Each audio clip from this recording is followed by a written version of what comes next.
ചെറിയ ദിക്റാണ്, പക്ഷെ അതിന്റെ പവർ വല്ലാത്തതാണ്. 6 ദിക്റുകൾ ഒരെണ്ണം 33 തവണ വെച്ച് നമ്മൾ ഇത് ചൊല്ലിയിട്ട് അവസാനം അള്ളാഹുവിലേക്ക് നമ്മൾ പൊട്ടിക്കരഞ്ഞുകൊണ്ട് ദുആ ചെയ്താൽ നമ്മുടെ ജീവിതത്തിന്റെ പ്രയാസ പ്രതിസന്ധി ഘട്ടങ്ങൾ അള്ളാഹു മാറ്റിത്തരുമെന്നാണ്. ആദ്യം നിയത്ത് വെക്കുക, പഠിച്ചവനെ എന്റെ ഏതൊരു ഉദ്ദേശമാണോ നമ്മുടെ മനസ്സിൽ, വിദേശത്തുള്ളവരുണ്ട്, അങ്ങനെ എന്താഗ്രഹം ഉണ്ടെന്ന് വിശദീകരിക്കുന്നില്ല, സമയം വളരെ കുറവാണ്. ഈ 6 ദിക്റുകളും അറിയാത്തവരാരും തന്നെ ഉണ്ടാവില്ല.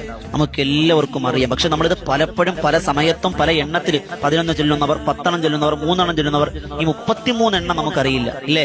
എന്നാൽ ചൊല്ലിക്കോളിൻ ഈ 6 ഏതൊക്കെയാണ്? അസ്തഗ്ഫിറുല്ലാഹൽ അദീം, സുബ്ഹാനല്ലാഹി വൽഹംദുലില്ലാഹി വലാ ഇലാഹ ഇല്ലല്ലാഹു വല്ലാഹു അക്ബർ, മാഷാ അല്ലാഹു ലാ ഖുവത ഇല്ലാ ബില്ലാ, അല്ലാഹുമ്മ സ്വല്ലി അലാ സയ്യിദിനാ മുഹമ്മദിൻ വഅലാ ആലിഹി വസഹ്ബിഹി വസല്ലം, ലാ ഇലാഹ ഇല്ലല്ലാഹുൽ മലിക്കുൽ ഹഖുൽ മുബീൻ, സുബ്ഹാനല്ലാഹി ബിഹംദിഹി സുബ്ഹാനല്ലാഹിൽ അദീം വബിഹംദിഹി അസ്തഗ്ഫിറുല്ലാഹ്.